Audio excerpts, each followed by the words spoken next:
Hey, welcome to the season 2 premiere of the Best Gay Sex podcast. I am so excited to share with you what we've got cooked up this season. We've got some great guests, we've got some different formats. I am your host today, Dr. Trevor Hoppy, but in a couple episodes this season, we will have guest hosts. We're going to shake things up, do things a little differently. Why not have some fun? And I'll tell you more about that next episode.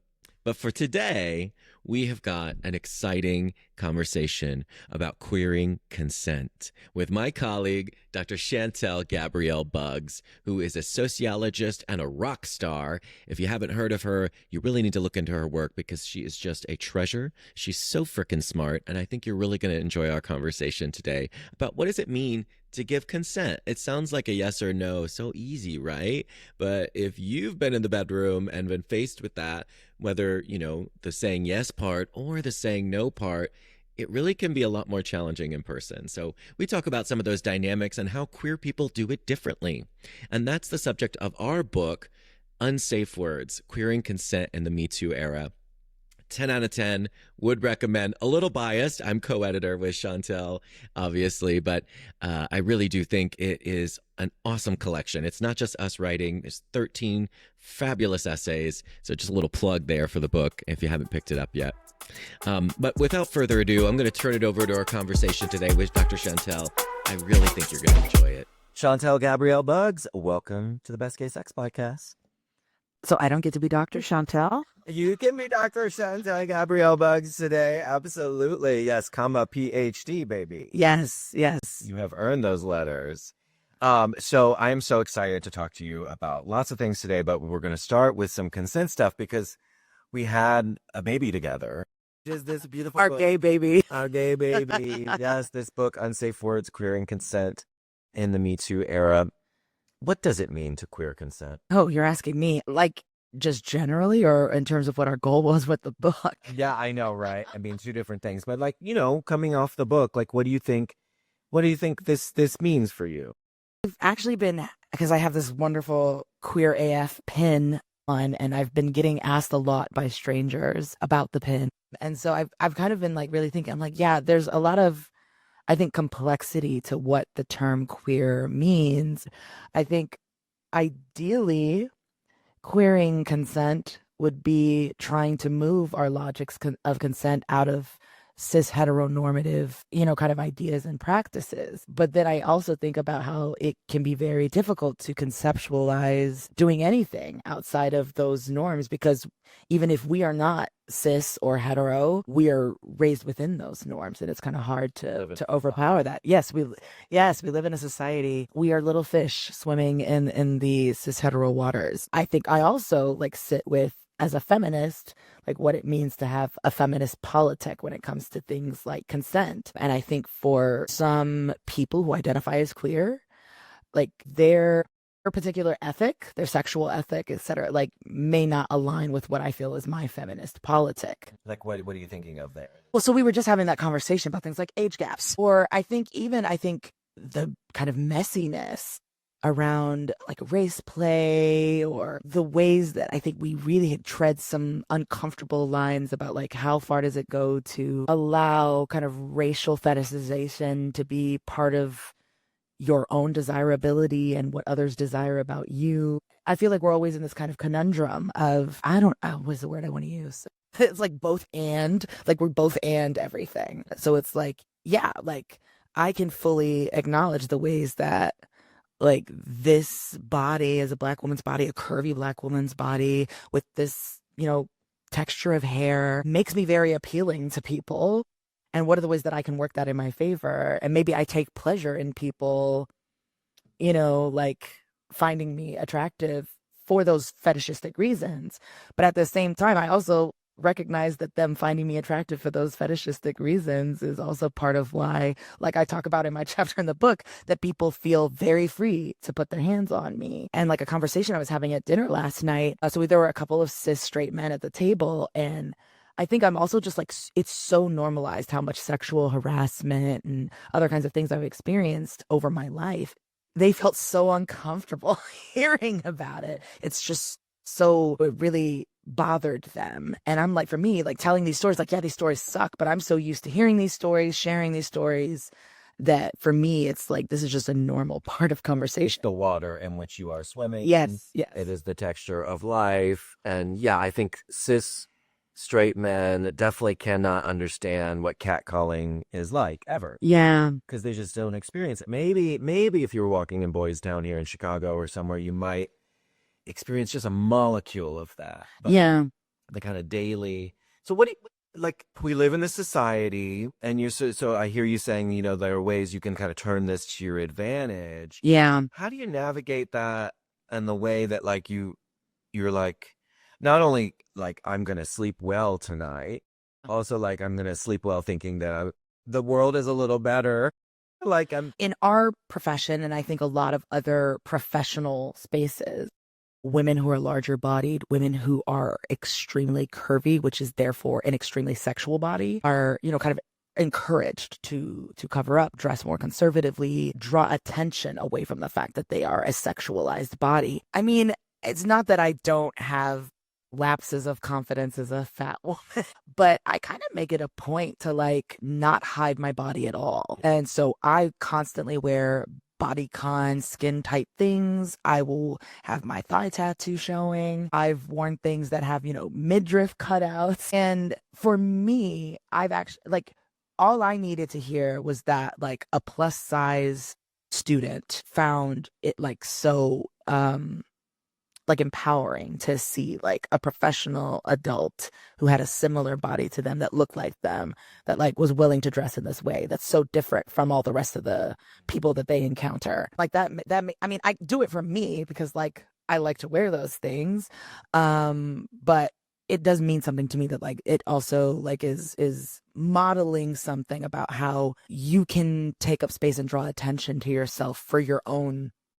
I mean, again, I feel like that's some of that tension too. Like I felt like I was getting some of that pushback in grad school because I would wear makeup, and like the idea that like, you know, the real feminists, even if they dress in women, you know, women's clothing, you know, you're not supposed to like really want to, I guess, like be really into makeup and be like that level of hyper feminine. But it's, I think that, right, we always have all these conversations about pleasure. And as much as I agree with a lot of people's arguments about abolishing gender and abolishing sexual orientation even, and we all just kind of free for all, I also like very much acknowledge that there are things that are very pleasurable about performing gender, right? yeah, I get that. And yeah, so I just feel like there's always so many contradictions. And so we're having these conversations about desire or consent. Like it's very, very messy and complicated. And I feel like there's not a one brush for it. Yeah, and I think that speaks to some of what, you know, the chapters in the book, Unsafe Words, Create Consent, the Me Too Era. If you haven't gotten a copy, I highly recommend it for your chapter especially, but all the chapters in the book, I think, highlight the ways that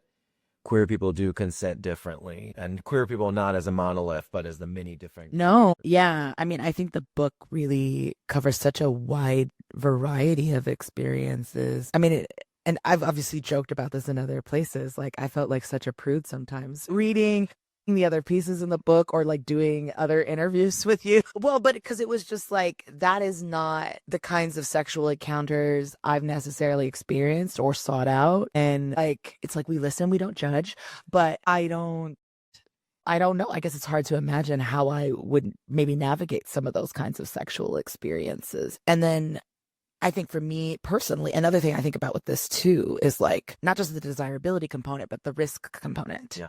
And so as someone who acquired genital herpes from a partner that I was exclusively having sex with, but they were doing whatever they were doing, like, oh God, this is like 15 years ago. I'm now hyper cognizant in ways that as a younger person who hadn't picked up any STDs, I'm just not as casual. Yeah, You know? I was just talking about herpes, HSV2, as the people now put this in their Grindr profile, and it's kind of shocking to me because in my day, in the face of AIDS, nobody gave a about herpes because, like, what's the point of caring about that? And now with PrEP and treatment as prevention, HIV is kind of receded as a threat. Yeah. Many of us, thank God. And now I see a lot of discussions about herpes, which I think is fascinating because there's room to care now, I think, in the gay male world. I mean, it's weird on a lot of levels because I mean, that is so extremely common, and so many people are asymptomatic. Yeah, 100%. It's like, I don't know what percentage is. It's extremely high, right? It's extremely. And so and I mean, honestly, I mean, other than the pain of an outbreak, which those, even if you're not on medication, right, those kind of recede in severity the longer that you carry the virus. Really, most of the risks are for a pregnant person. And that's where more of the risks, right, kind of come in for someone's health. And so even though, like, I take my, suppression meds every day, but I have agonized a lot. It's been very stressful for me because it feels like a stressful thing to disclose. And how do you have that conversation? And like, when do you have it? And so in a lot of ways, I just have kind of opted out altogether, which is why I've had sex with another person since like 2018. Oh my God. I know. My friends are like, what? And again, like, I'm a person, I didn't really ever use the apps to like hook up. But like, I mean, I would go out to a bar. If I met somebody, I would want to hook up with them. And like, I won't even entertain that kind of thing now. Wow. You think is herpes like a reason in that? The idea of trying to have that disclosure conversation with a stranger makes me very anxious. Yeah. Something very similar. It's fascinating to me. It's so, in the gay world, it's just so different because it's like, oh, I just wouldn't even.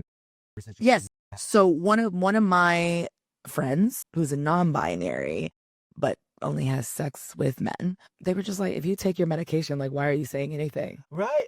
Like, just use a condom, take your meds. Like, you're not exposing them any more than they would be with any other person, most likely, who's probably asymptomatic, who's, who doesn't even know that they have it. And like, I get that intellectually. So I have, with people who I've gone on dates with, I have made that disclosure, informed them. So it feels kind of sad that like my slutty days, they feel behind me because that. Well, I hear that. Disclosure is difficult, I think, for lots of different reasons. You might be. Yeah. And I just feel like that's such a big part of this consent thing. And so when we talk about queering consent, is it queer to just avoid disclosure altogether? Right? Well, because like, what is the impetus of disclosure? It's risk management, but it's also part of surveillance. It's part of policing. Like, it's part of this logic of contaminated bodies. There's all kinds of things that you do to risk your health that someone doesn't have to disclose. You know what I'm saying? It's complicated. And so, like, as much as I get like that kind of radical position of like, we should be rejecting some of those logics of policing and contamination and what have you, I also think about, again, my feminist politics and ethics of care. Yeah. Amen. And like, the reason I have this virus in the first place is because I thought I was practicing a particular kind of sex practice. And the other person did not disclose to me that they were sleeping with other people. And like, now I don't want to call it a consequence, right? But like, that is now a thing that has shaped my life since then. That's fascinating. I think that's one difference between queer male spaces right now. It's still, I think HIV is the one where people, expect disclosure. Yeah. Anyways, it's just, I know I'm sort of going on, but I think I have seen more of an impetus to disclose around herpes than I ever saw before. What are other ways? Because I'm interested, in helping people think about this idea of queering consent, which isn't a license to like assault people, right? That's right. not Yeah. the idea. But what are some techniques that queer people use to practice consent that are different from sort of mainstream notions? I think some of these practices that people take from things like sex work, and there's all these programs around certain kinds of quote unquote informed consent. All right. And like consenting to like each stage. But I think the biggest message I took from this was that with queer people, I think we are quite communicative about wants and desires and thresholds. And so even if it's not like I consent to each stage of the sexual encounter, like, you may have had a very open conversation before said sexual encounter occurred. I do feel like my queer friends are much more comfortable having conversations about sex and masturbation and all these other kinds of things that I'm like, how many straight friends do I have? Wait a second. What is the sample?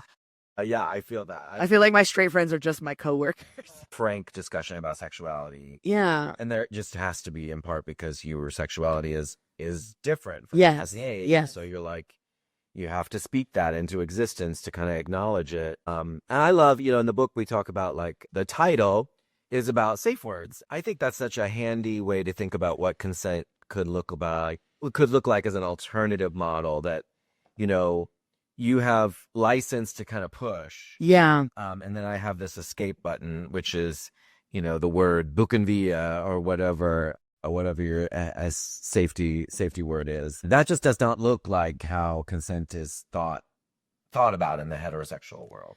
Yeah. I mean, certainly the heterosexual world, but I think we can extend some of that norminess to, I think there are a lot of people who aren't straight but are still pretty normy in their practices, right? And like I am not a kinkster by any stretch of the imagination, I don't think. But yeah, I think there are a lot of people where it's like, for them, even if it's gay sex, it still needs to happen in, like the context of like a monogamous working towards marriage relationship and like doing all that weird stuff, right? Is like out of bounds. And I think this is why we kind of had this conversation about like, do you have to be queer to queer sex, to queer consent, or could you be a straight person and do that? And so I think we were kind of working through that when we were thinking about people who are into kink and some of these other, kinds of practices. Yeah. So, I mean, yeah, I think to your point is, I don't think queer and consent is like we have a contract, but I think it is, again, yeah, it's that openness to conversation. It is being open, right, to kind of maybe playing with boundaries and not always seeing that as a violation. Yeah, I mean, because I think even like, again, what I work through in my chapter is, again, that kind of messiness of like when people put their hands on me in the club and they're slapping my ass or whatever it is, how much do I feel like that's a violation? Like, and I'm going to go home and be upset about this. And how much of that is like, you're just like feeling desired in the moment and it's fun. And then like, you kind of go on. And even if you can like, I can unpack and PhD why it was what it was.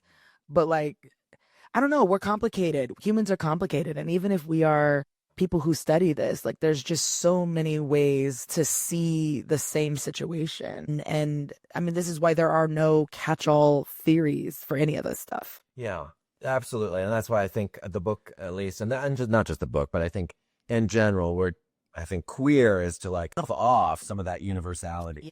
To be like, everyone is the same and be like, no, bitch, like we are not the same.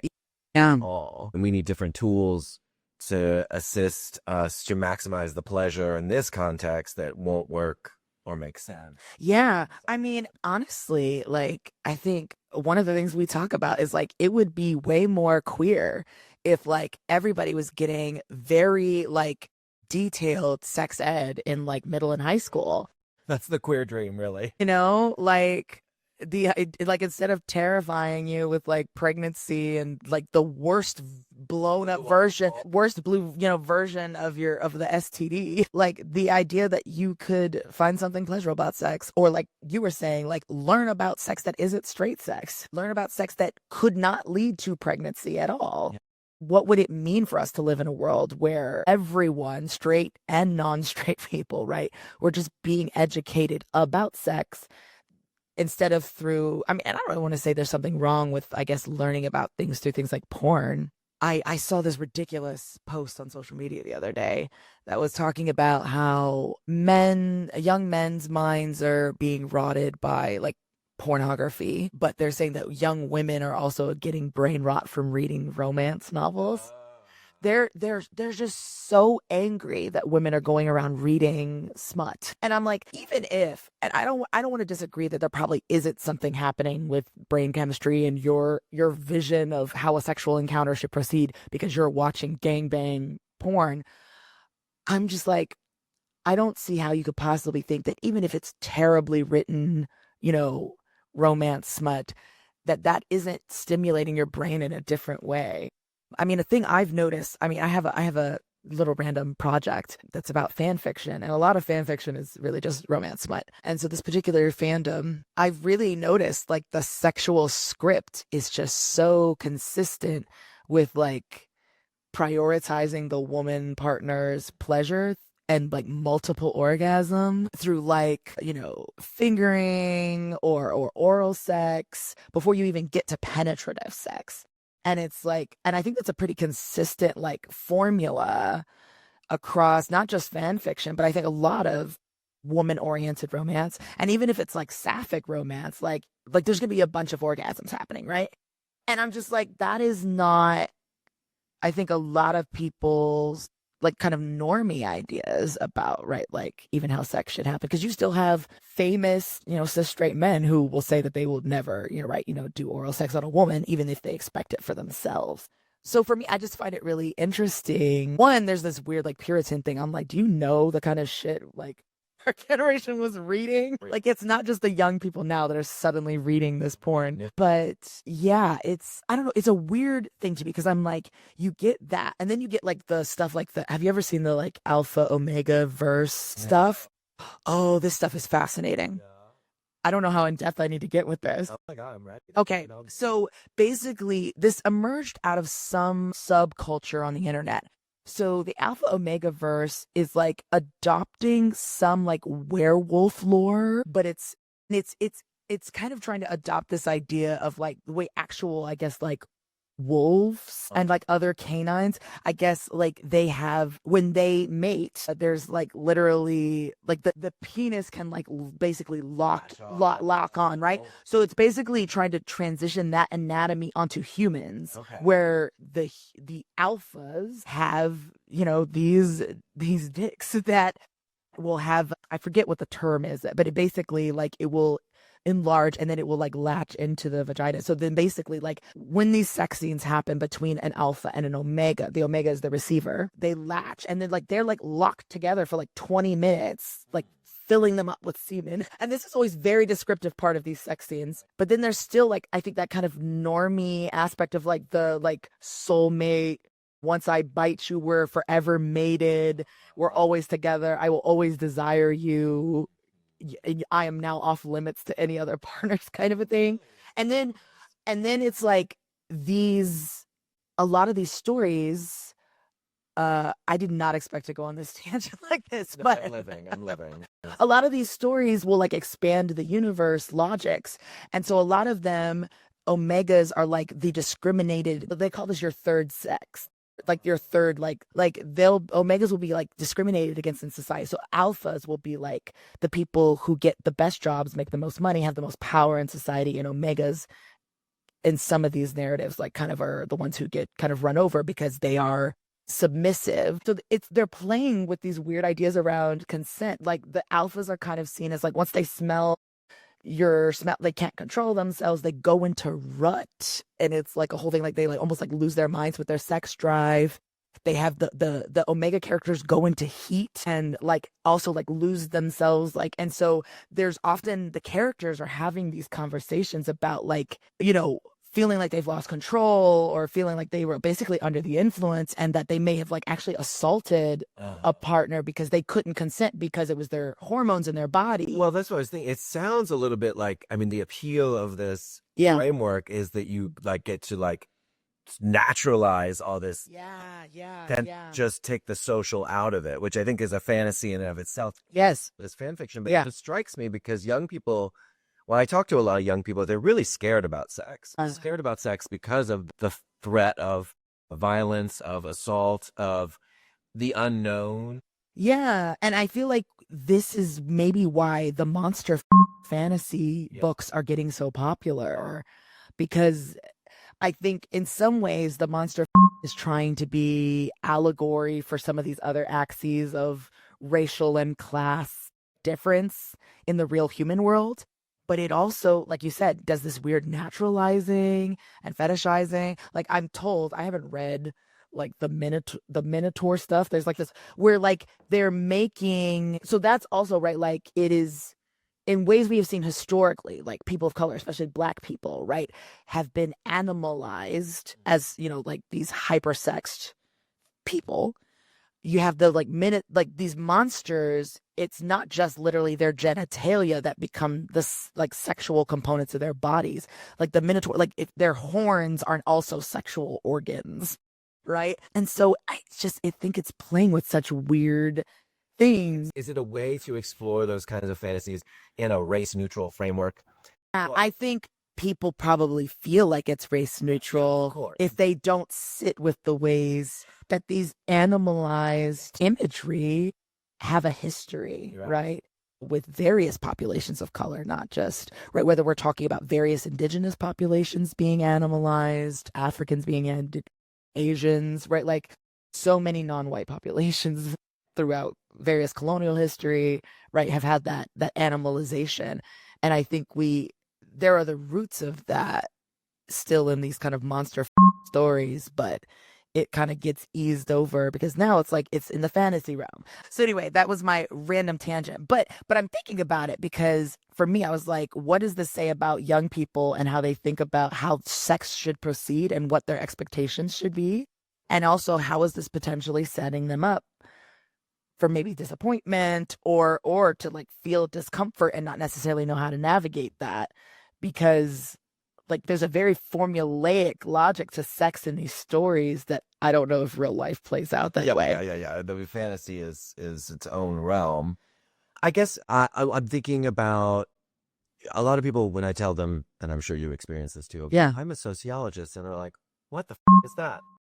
You a social worker? Or they think we're psychologists. Yes, that's what I was about to say. So you can read my mind. Yeah, I mean, I think so. Like what we were talking about early on, like what's important for me when I teach my students about relationships and so-called sexual racism is all the things that you think are your preferences didn't just come to you from nowhere. You absorbed ideas from who your family members are in relationships with, the kind of relationship structures your family modeled, from the neighborhood you grew up in, your friends' family structures, the pop culture, especially that you consumed. You're constantly receiving messages about who's an appropriate partner, who's an attractive partner, what kinds of sexual behavior is appropriate and what's not. There's all kinds of conversation right now about Love Island and what kind of messaging that's sending, because there's a big issue. Because one woman, she's apparently a Palestinian woman, but she's an Arab woman on the show. She was with one of the guys that she was in a relationship with in the show, and they're in bed, and she's like telling him that she wants him to, she's demanding that he cuddle her, and he's like, I want to go to sleep. And she started like counting down, telling him that if he didn't turn around and cuddle her, he was going to have a bad day the next day. And this has led to like a really interesting online conversation where there are people who are like defending her because of her romantic insecurities, and people who are like, that is coercive behavior. Now, some people are like, that isn't like, she isn't like, an assaulter, right? But they're like, but that is coercive. And it's manipulative and it's problematic. And people are like, imagine if this was reversed and it was the male partner in bed demanding that she turn around and give him physical affection and counting down that she would have a bad day the next day if she didn't do it. Like, and so it's been really interesting because I was having a conversation earlier today where it's like, there's something about, I think, certain kinds of online conversations about like, they don't want to see sex scenes in movies. And actually, I didn't consent to see a sex scene in a movie. And That's fascinating. right, it's like this prudishness. And then also, right, like it's like a hypersensitivity to like boundaries being crossed. Yeah. And so like, again, I think like when we're talking about consent or things like desire, like I think we have to understand there are grades to things. It's not black, white, one or the other. Like it's not sexual violence or not. Like there's a reason, right? Like feminists have proposed, right, the continuum of sexual violence. Like there's a lot of things that can fall under a very broad umbrella. And I think the fact that the umbrella can be so broad is also part of why I think there's such discomfort with even having conversations, because people don't want to feel like they're bad.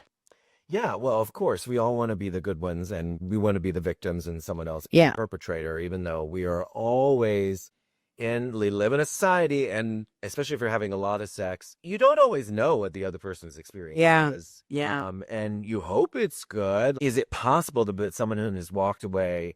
Because I know I've walked away. Yeah. Feeling like I've had violence done to me. Yes. But that, like, oh, that made me uncomfortable. I really did not. Yeah. And I think that is also happening with desire. Yeah. Right. I think we get very uncomfortable when we actually have to think about the fact that maybe what we are attracted to about a person is reinforcing racist or sexist or classist or ableist, et cetera, ideas. Yeah. Right? And yet, there's no way we live in this world and that not be true to some extent. Right. And so it's like, that's true for everybody. But I think it's almost like people want to revert to like, well, you either have people who get angry and are just like, none of that stuff means anything because we all have our preferences. It's the naturalizing of the preferences, or it's the people who are almost like punishing themselves for being bad feminists or bad liberals or bad progressives because it's like, I have a failing. Because I remember when I was doing interviews for the project that was my dissertation and asking people, like, they're giving me pretty much a dating history, and I would ask with each person, so what was the race of that person? And it's like it never occurred to them until they had to sit there and lay out that every person was the same race.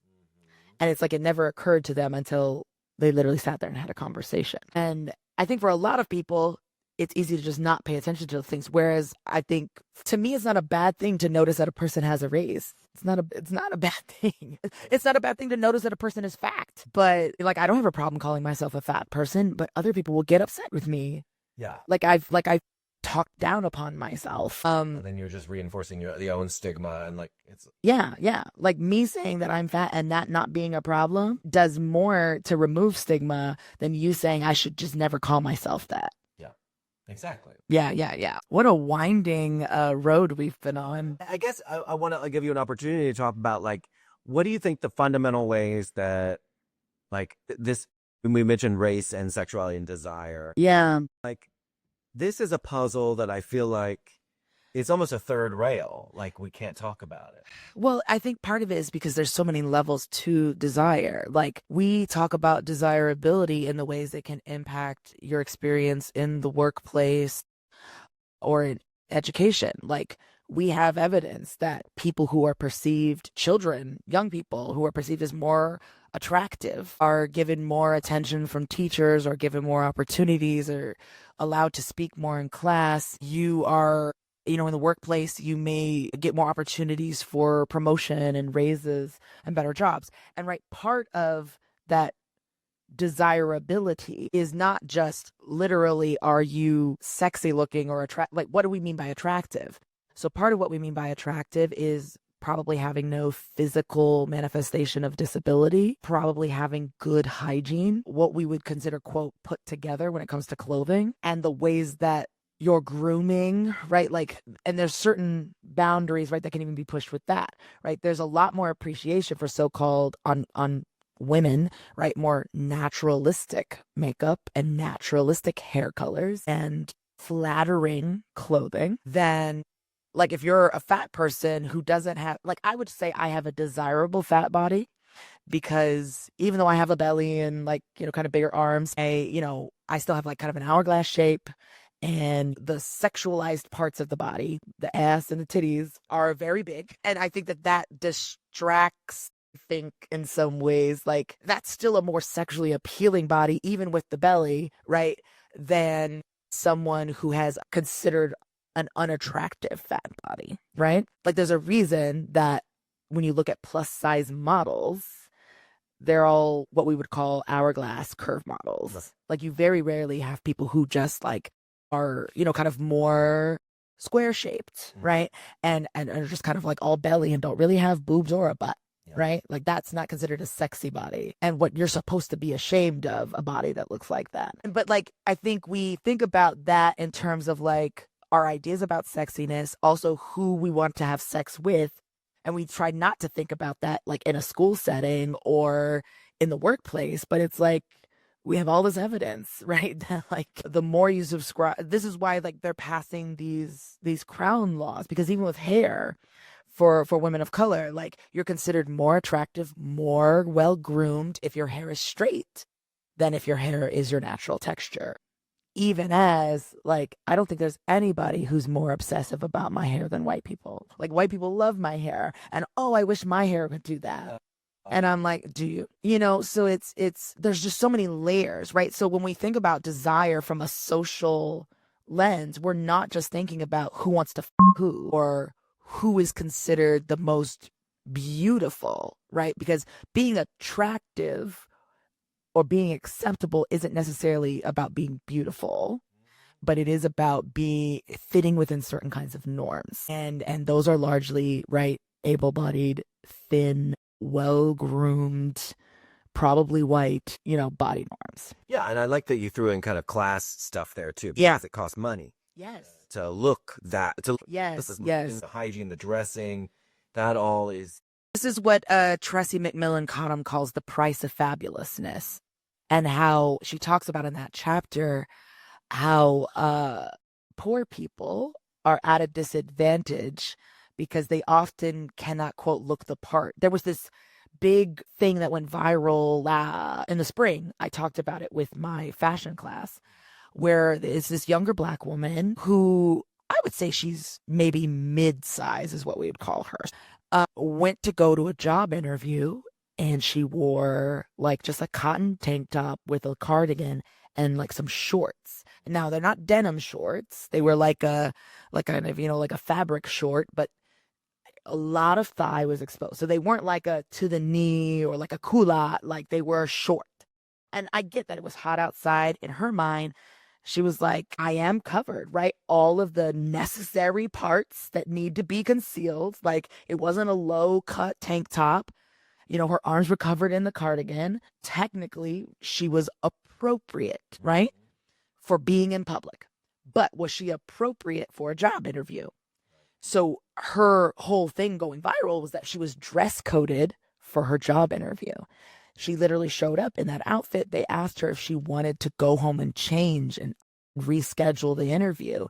And she was like, I don't need to go home and change. Like they tried to say it as like a kindness. And then she was all upset because she didn't get offered the job. So I had this whole conversation with my students and we were kind of doing what's the difference between appropriate, in that we as a society ask people to not walk around naked, and what is appropriate, say, for a job interview, right? I remember the debate about this girl's viral video was just like, why would she even think that that was appropriate for a job interview? Like, this isn't, you know, work from home Zoom interview, right? Where they're not going to see your bottom half. Well, I think also for women, there's probably an extra layer to that, which is you want to look attractive, but not too attractive. Yeah. I never could wear shorts to school because my thighs and butt were too big. Even when I was thin, I still was much curvier than my peers. And so I could never wear shorts because they would always be deemed inappropriate. I remember one time I got sent to the principal's office for those horrible, like peasant style, like flowy blouses in the early 2000s. You know, girls would often wear a camisole underneath because it was like a V-neck. So I had a cami underneath, but I'm not a small chested woman. And so I got sent in, even though I was completely covered and had a cami on. And I remember, I will never forget when I walked into my principal's office, the first thing he says is, that is a lot of flesh. Yeah. Wow. And so, yeah, I mean, I think dress codes are primarily, right, the purpose is to surveil and shame girls' bodies. For sure. And so I just think about all the ways that that's carried on with us the rest of our lives. No, for that. There's a surveillance that men never experience in the same way. I mean, there is the gendered stuff, which I would get a lot about. Yeah. It's a different kind of violence, and you know. Right. I think that violation of gender norm is less about you are exposing a sexualized body and you are tempting the men who work around you, or you are tempting your male family members. Like I was told I couldn't wear shorts in front of my male family members. Oh, goodness. And what does that really say about that? You know? But yeah, for a gender queer person who is a person who is not seen as masculine but is dressing masculine, or a person who is seen as masculine but not dressing masculinely. That's more a violation of our ideas about gender, not that you're violating, that you're going to induce the sexual lusts of the men around you. I would live. It's just such a different world that we could live in. But yeah, it's definitely not the one that we do. I know you've written about dating apps. I think a lot of us encounter these at some point in our sexual lives. Do dating apps, do we control them or they control us? Something like that. Like what? Well, I think April Williams, who has a great book out called Not My Type, like she does a lot of great analysis of the actual algorithm and the literal design of the websites and how they reproduce a lot of the discriminatory issues that we see. I mean, I think the thing is, though, is like, who is the we? The apps are just a reflection of society. I think they just exacerbate things that we do in the offline world, and they automate it and make it more efficient. And so, like, Brandon Andrew Robinson has written about, right, the digital cleansing. You can't walk into a bar in the real world unless you're in like a sundown town or something. And you can't walk in and be like, I erase all of the people who I don't desire in this bar. You have to see them. You have to encounter them. Whereas online, right, you can remove those people from your view, or you could scroll right by them. You do not have to engage with them at all. And so it is taking, I think, a phenomenon that people absolutely will do in the real world, right? Like people ignore people they're not interested in the real world as well. But it makes them more efficient, and it makes it more insidious. And so, yeah, so I mean, I think this idea of do we control it or does it control us? It's probably a messier kind of back and forth, but like it only exists the way it does because of the society we created in the first place. Grindr and many other apps, right, want to get rid of discrimination. So some of their ways are like, we won't allow you to search for race anymore or filter for race, or you just can't even write about having a race. And this is, I think, kind of emerging out of like, you saw a lot more people post 2016 having different kinds of hashtags in their, so, you know, BLM or no Trump voters or, you know, whatever it is. Yeah. So there's that element too, is it's like, again, when we're thinking about, does it control us or do we control it? Like all of the stuff that's happening in the outside world, outside of the app is right. It's making its way in. And in some ways the apps are censoring, or the apps might be embracing. Like I remember OkCupid started implementing these like banners. So you could have like a Planned Parenthood banner. You could have an ACLU banner on your profile. And I think they based it off of whether you answered a match question related to a topic on like abortion or civil rights or whatever it was. So like to me, there's all of this kind of mutual give and take between the online stuff and the offline, and they're kind of constantly mutually shaping each other. Do you think that the apps, one, do you think they have a responsibility to mitigate discriminatory outcomes? Then two, do you think they can? So I think if we're just talking ethics, I think everybody has an ethical obligation to resist discrimination. However, under capitalism, they're only going to feel their obligation is to remove that in the sense that it cuts into their bottom line.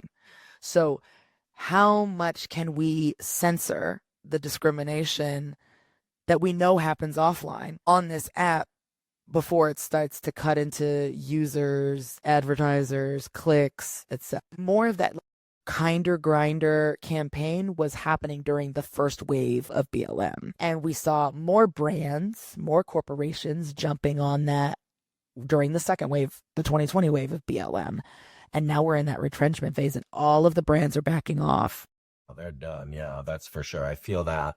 I guess I just think, you know, there are the ways that people avoid people they're not attracted to. And that is, you know, invisible. Yeah. But then there's beyond that on Grindr. I think the thing that many people find especially troubling is when it's in your profile. They're like, no blacks, no Asians. Yeah. No. You know, I do an exercise with my undergrads. So we read a couple of articles about, you know, how the apps are discriminatory, but also that there's, you know, certain kinds of safety practices that people have to implement, usually women, because of the potential risks with the apps. There's all kinds of risks. There's risks of sexual violence, risks of STDs, risks of that person not actually being single, et cetera, et cetera, et cetera. However, my thing is I don't know how much use it is to say that the apps need to surveil us to the extent that they can prevent this stuff happening.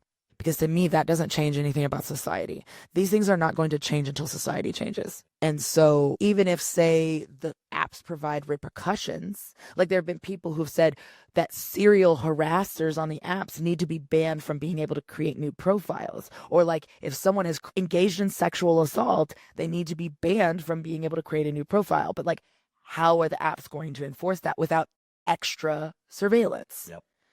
And so, again, so like that assignment that I have my students do, I ask them, if you were to design your own like kind of idealized dating app and you were going to address these various axes of discrimination that we've talked about in the articles, how would you do that? And so many of them are advocating effectively for greater surveillance to achieve that. And it makes me kind of sad that that is like the pathway that a lot of us seem to, I think, be locked into. It's like that punitive model where we just have this like catch them and bust them kind of model. Think about is we're all downstream. It's like, look upstream, babe. Like, the society is racist and you're never going to get. Right. But like, you're not going to design an app that's like, here's how to parent your child so that they will be good at dating in 20 years, you know? Like, I don't think it is the dating app's place to make the intervention because like you're saying, right? Like they are intervening at the downstream. They can't intervene at the upstream. There are some things like, you can ban people who've been reported. A lot of them have implemented AI algorithms that scan the content of messages for anything that could be extremely racist or other things and won't let you send it. There's eliminating the ability to search or filter by race. But then they still allow you to filter by body type or attractiveness or class or education level. Like there's so many other ways that you can kind of proxy that anyway, to be honest. Yeah, for sure. A lot of people of color will say that they, use those features to find other people of color. Yeah. It's like is it the same thing, right? When it's like for protective reasons to avoid certain aspects of white supremacy and avoid certain fetishization, like I have guys tell me that their profiles say no white guys, and they'll be like, I'm open to white guys, but I just can't, guys talk to them online is so just messed up that just put it out there to just avoid that, and then they'll meet white guys other ways, I guess, or they'll message them and be like, oh, JK, I'm open. So I feel that it's like, but you could still, the kinder grinder stuff, like that stuff is good. Yeah. It's not that I'm against, I think, having safeguards and disincentivizing certain kinds of things. But we also know, like, people probably, like a lot of my students will say, oh, you can only match with someone based on interests. And like, there should be no pictures involved. And I'm like, that's a lovely idea in theory. It's a lovely idea in theory. But I'm like, actually, like apps like OkCupid have tested turning off profile pictures and they saw activity on the app immediately drop. People say they want somebody who shares their interests and all that whatever, but they also care what the you look like. They sure do. We live in a society. Oh God. I remember it was a quote from one of my participants. It was, the first filter is your eyes. And so like, even before you're adding all of these other like, profile content filters, what you see in the picture is the first way you're going to make your decision. Yeah, absolutely. And some of that may be, am I just even attracted to this body at all? But it also could be like, ew, why do they have a shirtless gym photo? All this other stuff is coded in there. Yeah. They're on vacation in Cancun. So like, that's a class thing. That says a lot of things. Are their pictures clearly AI or like, and now we've got the whole catfish thing. There's so many layers. Or people using old photos or outdated photos or. Now that we've been around with smartphones for so long, you can still tell an older photo a little bit, but it's, it's possible. I mean, there's so many levels. People could be posting an AI picture of themselves. They could be posting a picture of them with a filter that could change their skin color. And like one of the things I talked about with the women I interviewed, they kind of had like almost a formula that they followed. And they like, if I want to be truthful about what I look like, this whole idea of truth in advertising is like, oh, well, I've got to include a picture of me with makeup, without makeup, a picture of my full body, picture of me like dressed up, picture of me casual. And like this idea that you have to kind of hit all these different ways you could look so that like they have a full picture of what they're getting when you show up for the date. Oy vey. And so I think the women are like very thoughtful about that. And I don't get the sense from the men that I talked to, I didn't get the sense that they were. Mostly they were just like, you know, if I'm going to post like a cool group photo, I need to make sure I also post a photo of me by myself so they know which one I am. Right. Yes, that is a basic. But like the girls complained so much about like the shirtless gym photo or the like he's sitting in the front seat of his car with a seatbelt on selfie. Yeah, the genres that I think maybe they think about the context more. It seemed the queer women like were not having these complaints. I feel that. If you could like snap your fingers and like change one thing about like how desire is organized, like what would be the one? What annoys you the most? What do you think is most in dire need of change? I mean, if I could snap my fingers, I would snap away racism because there's so many ways in which that manifests. And like that like particularly I think like anti-blackness, right, isn't only just about like not liking black features. There's classism and colorism embedded often into that anti-blackness. And so I think, yeah, if you could get rid of, I don't know if it would get rid of all the classism, all the sexism, but I think it would make a huge change if we could just snap away racism, like all of the ways it's embedded in society. Yeah, I think that would go a long way. But like, I mean, I don't even know how we, like, you know, there's all the, you know, decolonizing and dismantling. I mean, I think for us to truly have a society that is not guided by those things, we would have to completely start over because the roots are so deep. I mean, I know we as social scientists of various specialties, I like to think that, you know, we're fairly enlightened and that we try not to engage in those problematic ways of thinking in our everyday lives. But like, yeah, I mean, you know, people slip up. I'm not going to pretend that like I'm not discerning, right? Like as someone who has a PhD and I read and I like the conversation we were having about art earlier, and like,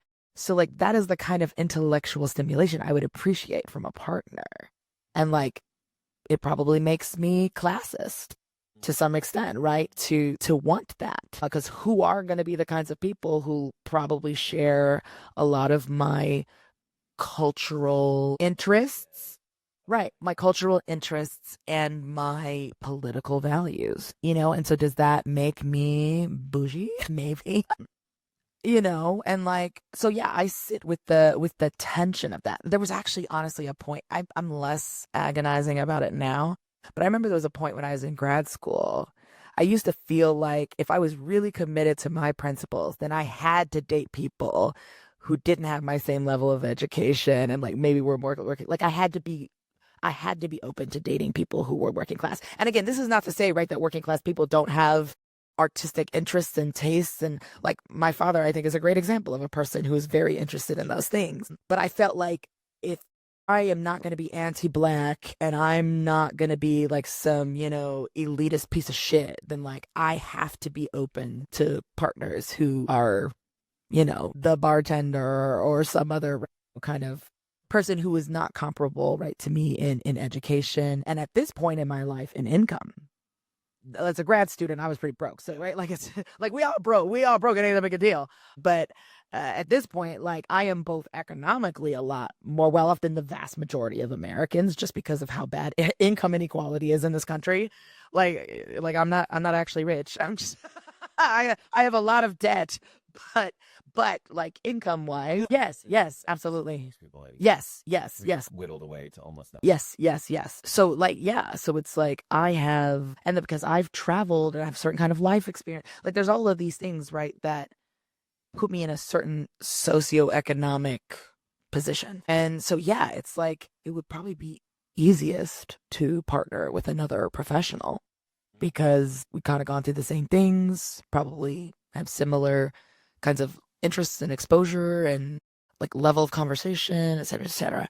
But then it's like, as my friend would put it, equally yoked. But yeah, then it feels like, well, is that a feminist failing? Is that a socialist failing? Is, like that I'm effectively, right, kind of reproducing the very structures, right, that keep, right, kind of economic, etc. Right. Well, you don't have to bear that. No, right? Right? Yeah, it's more like those are my personal agonies, right? Even though thankfully because I'm a social scientist, I can like obviously go like, yeah, it's not just me that bears that burden, right? Like that's again, it's society. Yeah, we live in a society. Amen. Yeah. I think that's a good way to think about it, that we try to do our best. We're human, we fail. I try to leave the world. Well, yeah, and I think that that's why teaching is so important to me, because like part of my way of trying to leave the world a little better is creating that awareness in young people and giving them tools to have the conversations. Like the fact that they can go home and talk to their parents and family members about that stuff, like that to me is changing the world, or like helping them to not feel crazy about a thing that they have felt was one way, but they didn't have the language or the data or the literature to lean on to like reaffirm them. And so, yeah, that's one of the many reasons that teaching is so valuable to me. But, I have amazing friends who are like incredible artists, and I think those things are changing the world too. I mean, especially in a society that feels is investing so much capitalist energy and power into like removing artistry from the world. It makes me sick. So I always end. Yes. Slut Time. What's the sluttiest thing you ever did? Sluttiest thing I ever did. This was some years back. Well, the friendship group I had created at this time in my life had a lot of queer women in it. And also one of these friends like owned a home because she was older and had a kid and, had a partner with a real job. But she used to have these like amazing house parties. And there was one particular house party because one of her friends, who was also bi and was married, had taken a liking to me. Well, basically, we had sex part of everything. I live. So that is by far the sluttiest thing I've ever. I was told that it was very pleasant for everyone else to witness. Thank you for sharing that. You weren't expecting that. Shantel, thank you so much for the stories. I'm just pleased I finally got to gag you for once, because every other time we've had these convos, I'm sitting here like, holy I'm such vanilla. Thank you, Shantel. So I am habitually online. So I have a couple of public social media accounts you could follow. So like I'm on Blue Sky, I'm on Instagram. I technically still have a Twitter, but I'm not super active on there anymore. And I also have a website that links to all of my publications. And what's the website? So it's shantelgbuggs.com. Perfect. Fab. And, my contact information's there too. So, if you're a person who like can't access something that I've read, you can always drop me a line. I'm happy to send PDF. But I try to be a very open and accessible academic. Absolutely. So those are the places you can find me. Well, thank you again, Shantel. It's been a blast. Thank you for having me. What a journey this has been. That's our show for today. Thank you so much for listening. Obviously, if you've made it to this far in the episode, I'm guessing you're kind of into the show. So please reach out. Shoot me a message, Instagram, TikTok, wherever is convenient for you. Let me know, like, what do you want to hear from in season 2? Like, what topics, what issues, what kind of guests? I would love to really have that feedback. And of course, if you like the show, please leave us a review on YouTube, Spotify, Apple Podcasts, wherever you get your podcasts. Just leave a little note for other people to find us, because getting content out there about gay sex, well, it's not easy right now. So I'm grateful for all the support, truly. And I can't wait to share the rest of season 2 with you. Tune in next time.